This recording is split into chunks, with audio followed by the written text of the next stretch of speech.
नारद ऋषि भ्रमण करते करते कभी कभी द्वारकापुर में कृष्ण दर्शन के लालसा में वहीं पर रह जाते थे, जो ब्रह्म साहब उसको नहीं लगता था। तो ऐसे कृष्ण दर्शन और हरि कथा आदि श्रवण के लिए बड़े बड़े सब ऋषि संत महात्मा दुर्वासा आसित आदि अनेक ऋषि के नाम वहीं पर है, सब लोग आते थे।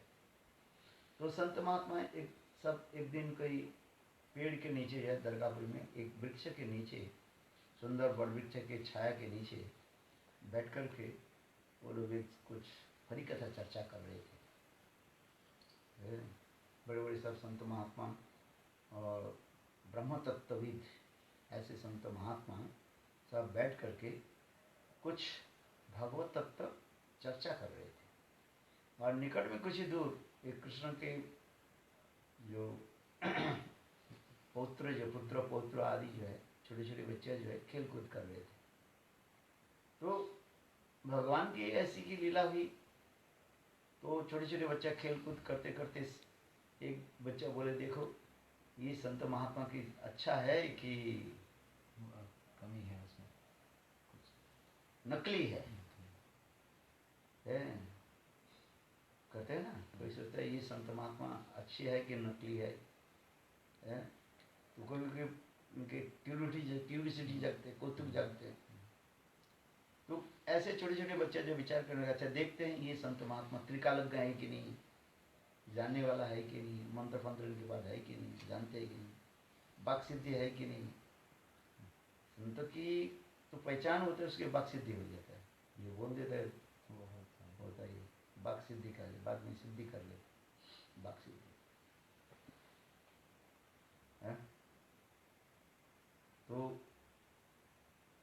अच्छा बोले क्या कर रहे हैं, तो उसको बोले एक काम करते हैं, सांबो के जो है वो सजा दी, लड़की सजा दी है, और उसके पेट में जो है कुछ कपड़ा फड़ा बांध दिया, बोले ये आसन्न प्रसवा है, अभी बच्चा देने वाली है, गर्भवती है, और ऊपर से जो है कपड़ा ढाक दी, मुंह पे गवार कर ढक करके। तो ये बच्चा ने कहते हंसी मजाक करते संत महात्मा के पास आ गए, बोलते आप लोग तो त्रिकाल सब संत महात्मा है, ये जो है ये अभी बच्चा देने वाली है, ये बहुत नाजुक है। साधारण रूप में स्त्री जब गर्भवती होती है उनके मन में एक प्रश्न जगते हैं, ये मेरा बेटा होगी बेटी होगी।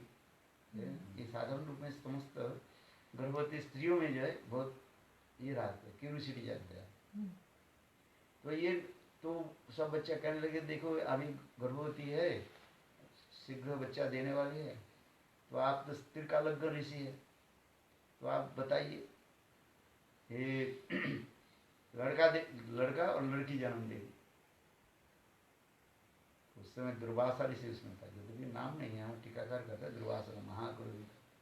दुर्वासा ने अभिशाप दिया, मूर्ख तुम संत महात्मा के साथ हंसी मजाक करते हो, तुम लोगों ने संत महात्मा की पहचान नहीं है, जा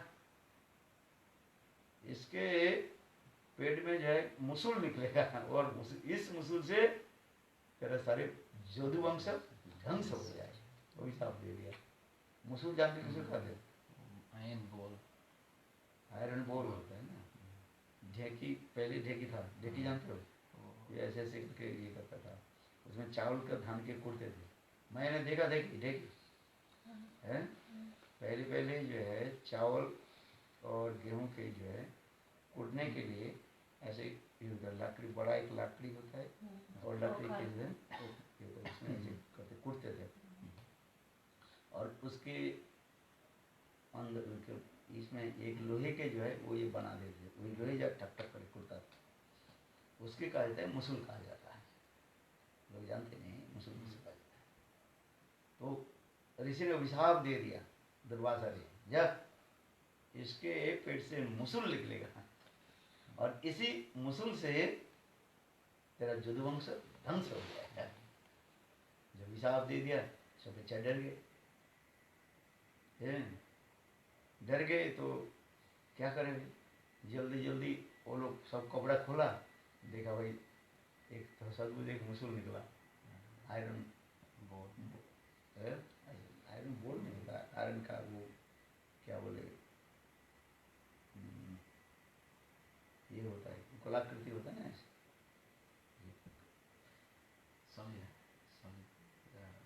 राउंड होता है, वो राउंड होता है, वो एक होता है तो वो जो होता है ऐसे, ये तो लकड़ी का होता है ऐसे, उसके इसमें एक लोहे का वो बना जाता है, दिया जाता है। सॉलिड होता है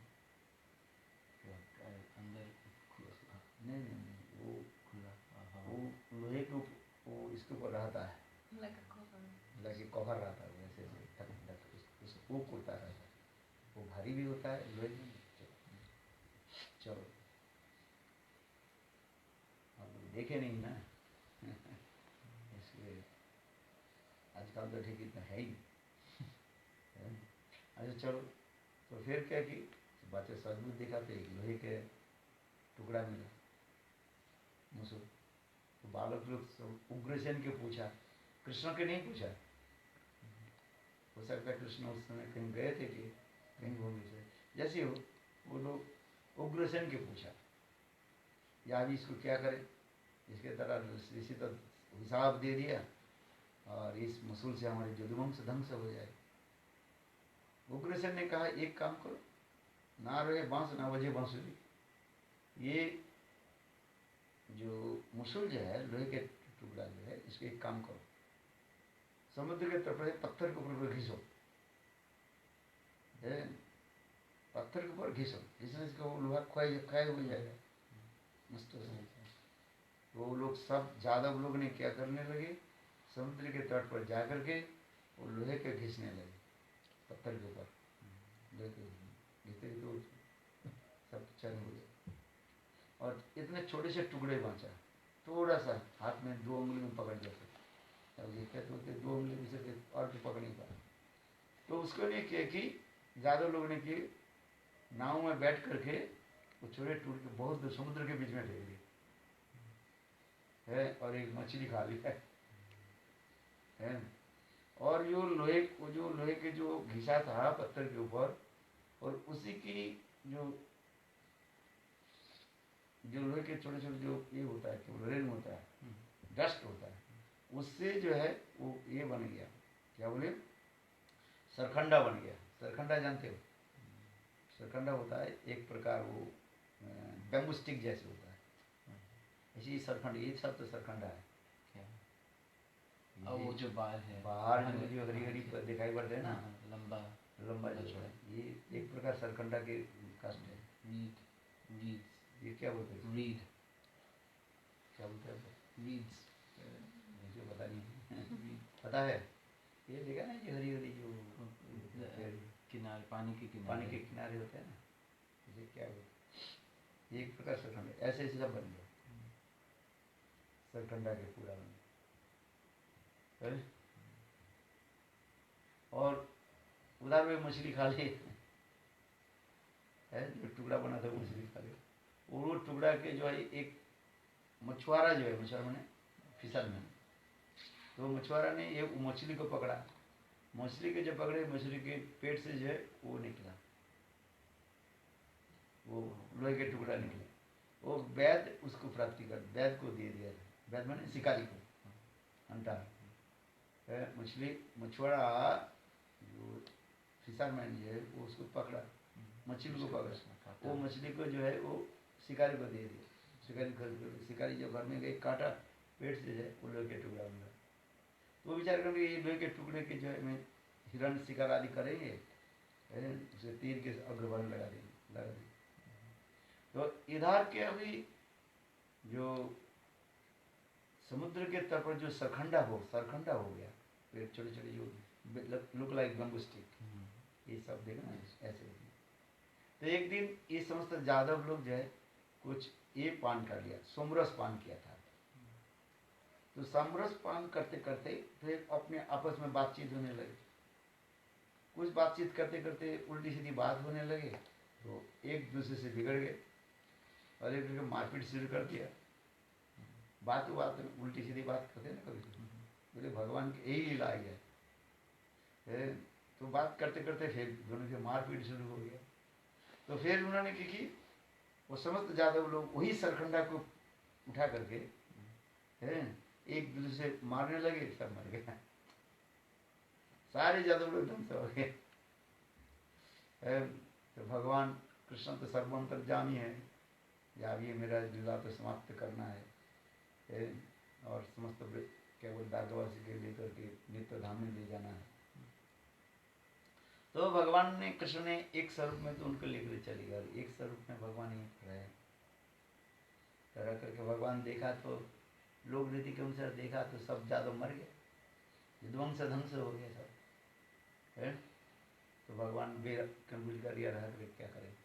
तो भगवान ने क्या कि प्रभास खंड में गए, दरगाह से और आगे थोड़ा हमसे एक समुद्र के किनारा पड़ता है, यानी प्रभास खंड कहा जाता है। उस प्रभास में जाकर के स्वयं भगवान बैठने लगे, एक पेड़ के डाल पर बैठे, डाल पर बैठे हुए थे।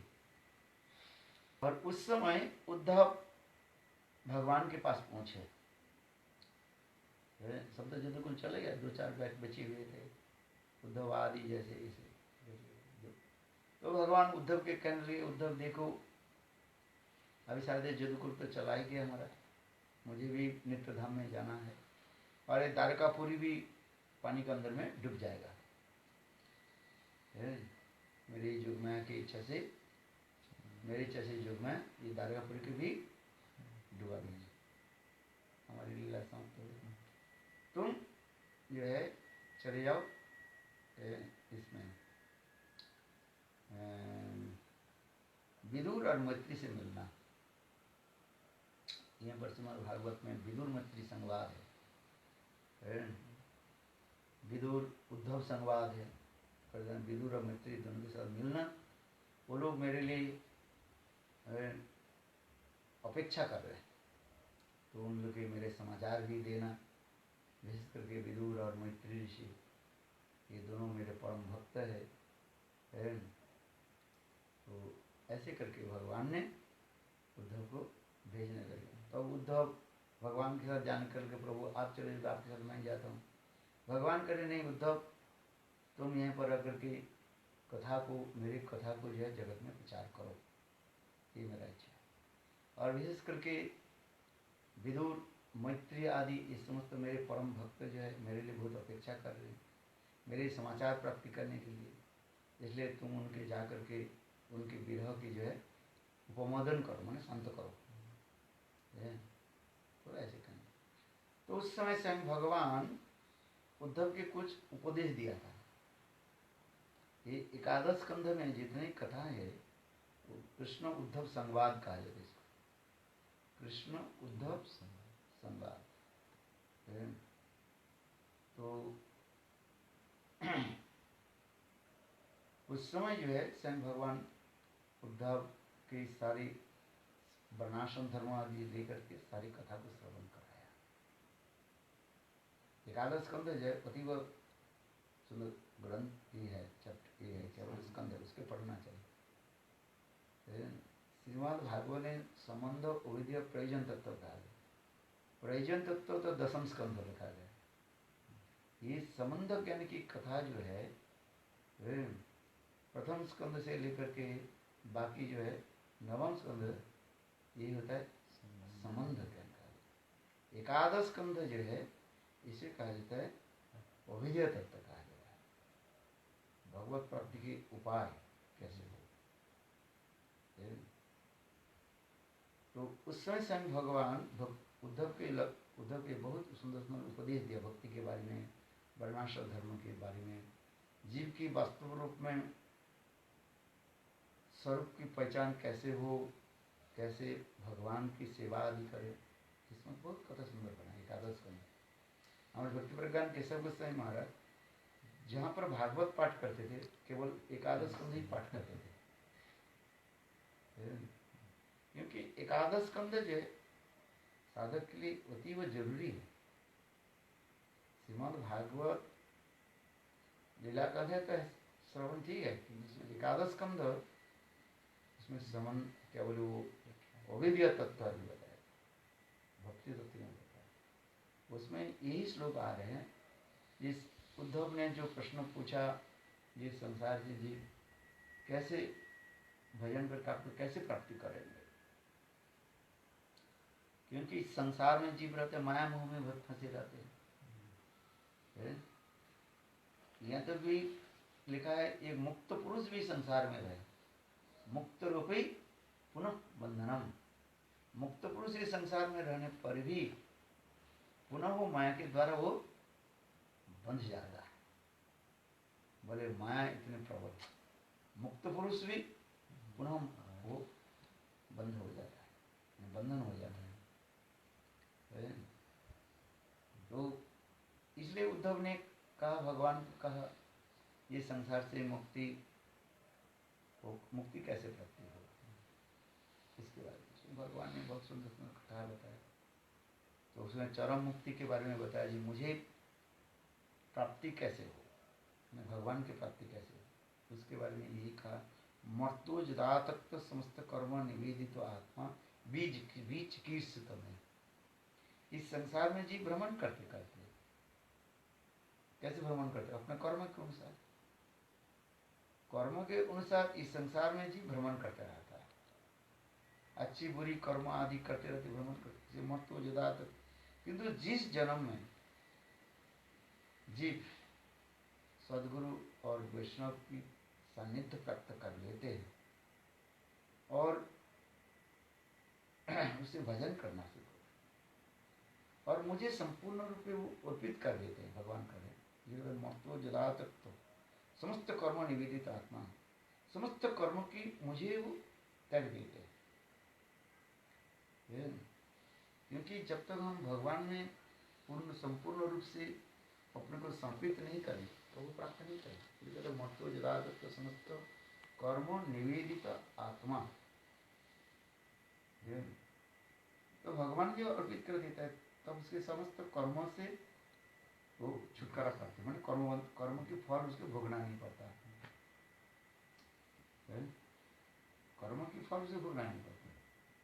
तो फिर उनकी जो शेषकृत्य जो रह जाता है, मैं उसको भी स्वयं मैं उसको बीच की ईर्षित में मैं अच्छे रूप में उनके सारे शोधन करके, चित्त के शोधन करके उनके ही मैं अपने चरण में ले रहा।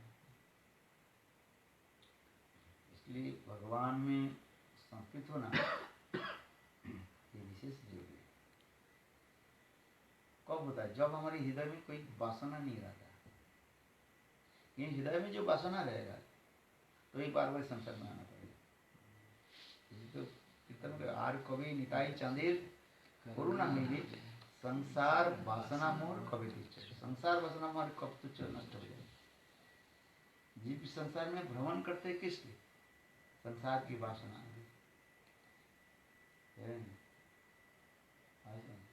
जब तक ये संसार की वासना रहेगा, संसार की वासना क्या? त्रिवर्ग की प्राप्ति करने के लिए। त्रिवर्ग समझते हैं ना? क्या है? मोक्ष, धर्म अर्थ काम, इसको त्रिवर्ग कहा जाता है। धर्म अर्थ काम। धर्म अर्थ कर्म काम के लिए जब हम ललायित होते हैं, इच्छा रहता है, तो इस संसार भ्रमण करता है। इसलिए धर्म अर्थ काम। फिर धर्म अर्थ काम के जब हम छोड़ देते फिर चौथे आ जाता है कि मुक्ति के लिए आ जाते। ये मुक्ति के वासना भी, ये भी एक प्रकार बंधन कहा जाता है। जो मुक्ति के आशा जो कहते हैं, ये भी एक प्रकार बंधन कहा जाता है। वास्तव ये मुक्ति नहीं है, क्योंकि जीव स्वरूपतः भगवान की दास सेवा वृत्ति था, और जो मुक्ति की आशा लेकर के भजन आदि करते हैं, जो कुछ भी करते उसमें वो ब्रह्म में लीन हो जाता है। वहीं पर ब्रह्म में लीन होकर पत्थर पर पड़ा रहता है। उसी कहाँ हुआ? जीव स्वरूपगत जो धर्म, जिसके संस्कृत में कहते हैं स्वरूपानुबंधी वृत्ति। जीव की क्या है? स्वरूप अनुबंधी वृत्ति क्या है? भगवत सेवा। जीव स्वरूप कृष्ण मित्र दास। दास के शब्द अर्थ होता है सेवा, अपने इष्ट देव की सेवा करें, सेवा करना दास के कर्तव्य होता है। तो जब जीव ब्रह्म में प्रवेश कर जाता है, ब्रह्म लीन हो जाता है, तो सेवा वृत्ति नहीं रहता है। तो वहीं पर वो बंधन की भांति बंधे होकर पड़ा रहता है, बंद होकर के, जैसे एज लाइक एरिस्टेट एरिस्टेट होकर पड़ा रहता है। वो भी एक प्रकार बंधन हो गया, जिसका मुक्ति कहा जाता है, वो मुक्ति नहीं हो रहा है, वो तो वहीं पर बंद होकर पड़ा हुआ है। मुक्ति की स्वरूपगत होता है जीव की सर्वांग वृत्ति, जो कृष्ण की सेवा और सेवा करके भगवान के प्रयोग ये करना, तोषण करना, प्रीति करना, यही तो कार्य होता है, किंतु वो वहीं पर पड़े रहते हैं। वो भी एक प्रकार बंधन माना जाता है। हम लोग जिसको मुक्ति कह रहे हैं, भक्ति प्रकरण केशव गोस्वामी लिख रहे हैं, ये वो भी मुक्ति नहीं है, वो तो एक प्रकार बंधन है। जैसे दुष्ट व्यक्ति के जेल में रख दिया गया, तो उसी प्रकार जो जीव ब्रह्म में प्रवेश कर जाता है, वहीं पर वो फेंटेड होकर पड़ा रहता है, मूर्छित अवस्था में पड़ा रहता है, उसके क्रिया आदि तो नहीं, तो कहाँ मुक्त कहाँ हुआ।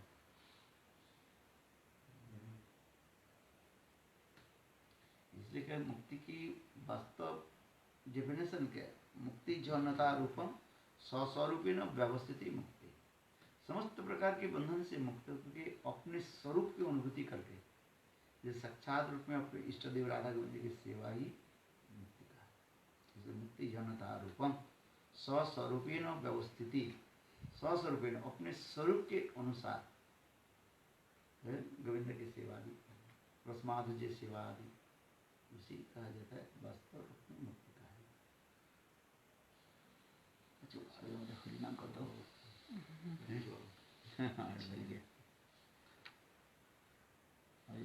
आज क्या है? आज का कोई प्रोग्राम है? कुछ नहीं।